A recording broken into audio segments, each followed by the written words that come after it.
Ladies and gentlemen, I've always stated that to really keep the integrity and the cohesiveness of a film, it's best to have one editor.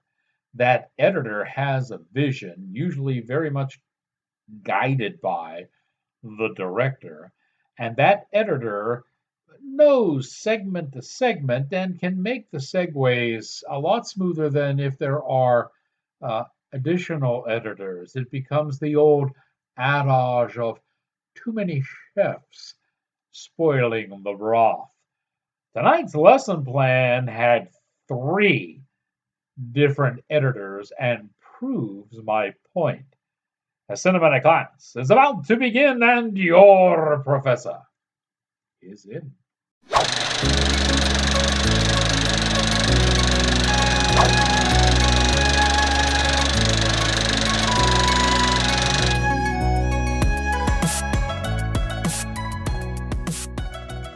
Greetings, salutations, another sundry affair. I am your cinematic professor and purveyor of truth in movies. And the truth of this movie is there literally are way too many editors adding in to this movie. And as a result, the editing in this is exceptionally choppy. In fact, it's almost as if all three editors were trying to defeat each other in the editing room. I'll give you an example. Well, a very basic editing technique is the fade to black. Okay. In the fade to black, unlike the dissolve, instead of going from one picture and dissolving into another frame, you actually have your one picture, you fade down to black, and then you fade up from black on the next frame so that you get a nice little dipsy doodle type thing, fade into black, come up from black. They don't even have this right in this movie, okay? There are times they have it, and then there are times when you see the fade to black and then the other picture just pops right in, and vice versa. And there are times when you fade to black and it's black for longer than it should be. There's no consistency there. So, you might say to yourself, Professor, I'm just watching a movie, and those technical things wouldn't matter to you. Oh, yes, they would, because you will notice them even if you don't know what's causing them, because they cause a disruption in the flow of the film. Okay, tonight's lesson plan is a movie called Desert Dawn, and it comes from the folks at Saban Films. And generally speaking, Saban Films does a fine job in bringing you these independent action films, and that's exactly what Desert Dawn is, although the name is kind of sketch at best. Gotta tell you, this stars Kellen Lutz. I like to speak a little bit about Kellen here. Kellen's a big boy. All right, make no mistake about it. He even played Hercules in the movie, so you can't get a small guy to play Hercules. He's a very big boy. But man, there's a couple of things going bad with Kellen. First off, this area here is odd. Okay, now there are a lot of stars who need special attention when it comes to the cinematography. Uh, there was one actress back in the golden era of Hollywood who could only be shot from one side because the other side didn't look as good. All right. Um, Kellen's got a problem in that area and he needs his makeup to be just so. Otherwise, he looks browbeaten. And I don't think they give him the attention he needs in this movie. So, a strike against the makeup department on that. There are times when he just doesn't look movie star ish. Okay. The other problem with Kellen is He is a very big boy, but it doesn't look like he can fight very well. Now, to help him out, his co-star in this is Cam Gigan, and Cam can fight. He's been in a lot of these action movies, especially the ones done by Saban, and he can hold his own in a fight scene. Now, next to Kellen, he looks a lot smaller, but they're smart enough in this movie, the producers are, to let Cam handle most of the fight scenes, and they give Kellen the gun and tell him to shoot. That's probably the best thing they did in this movie. Okay, so basically, what's happening here in Desert Dawn? Well, Kellen plays Luke. Luke is the new sheriff in town. Cam plays John. John wanted to be the sheriff. And if you take a look at the credentials, John probably should have been the sheriff, okay? But Luke gets promoted ahead of him. And so there's tension here between our two law enforcement individuals so that when they run up against some nefarious no goods in cartels. Well, you know, you not only have the problem of good guy versus bad guy, but you have two good guys who are constantly bucking heads with one another. And you spend an awful lot of the movie, well, Luke does, apologizing to be, you can't have this mammoth of a man who's supposed to be the symbol of law and authority. And every time you turn around, he's apologizing. That just doesn't wash very well at all. Also starring in this is Helena Haro as Cheyenne, and let me mention Chad Collins too as Danes. There's a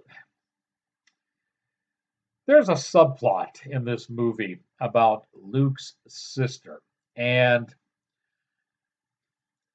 it probably would have made the movie a lot more cohesive if that subplot had been developed better. But it's not. It's almost as if they've decided to emphasize, instead of the sister subplot, the conflict between Luke and John.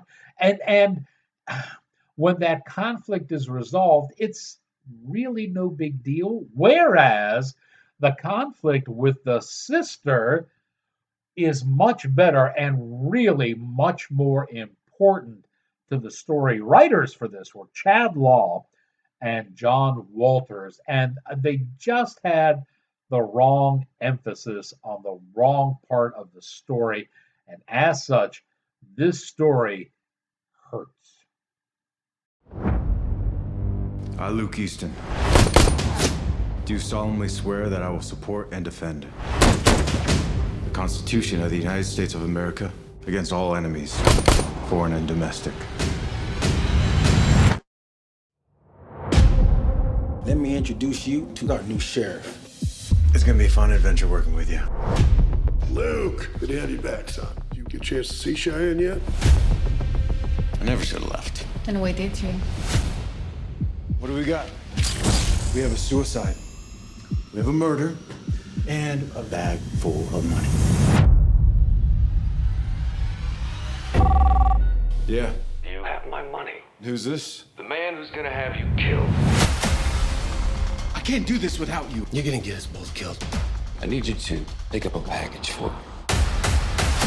My name is Fernando Carrillo. I run the Juarez cartel. You have something that belongs to me.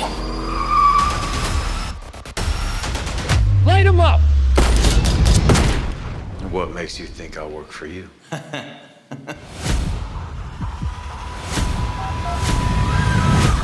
are you gonna do?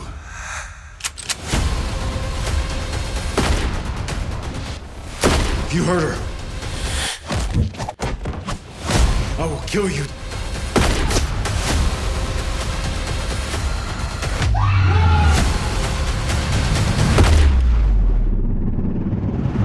Don't play games with me. A few more people behind the camera in this one. Our director of photography was Brandon Ruiz. He does yeoman duty on this. And the director was Marty Murray. Um, yeah, I think Marty might have had a better vision for this film than the three editors did. This really became discombobulated in post, and you can see it, and that's kind of a shame because you only have so much time in post, and you only have so much of a budget, especially when you're dealing with an independent film and you're going through a studio like Saban. So you've got to use your talent and your money wisely. And putting three different editors on this, definitely did not work. It was not a good thing from the get go. And again, I got to go back to the writers, Chad Law and John Walters. While they had the foundation there for a fairly decent action story. Oh my God, ladies and gentlemen, the dialogue in this story is atrocious. Now, I'll admit to you that Cam is probably a Class B actor, and we can even throw Kellen in that group. They're not A-listers, okay, but they're good, solid B-level actors, and they should thrive in action film. But oh my God, even those gentlemen with all of their talents cannot salvage the dialogue. I mean, they're saying things, and you're sitting there going, "Oh my God, who wrote this? A kindergarten?" It's really that bad. So, what could have been a pretty decent action flick with, some nice casting just goes to hell in a handbasket. First in the writing, especially the dialogue, and then secondly in the editing room. So this one really slips. We're going to give it below average, and believe me, that's not common for Saban. Usually they come up with a lot better of these independent action films. So now that you have learned what you have learned, here endeth your lesson.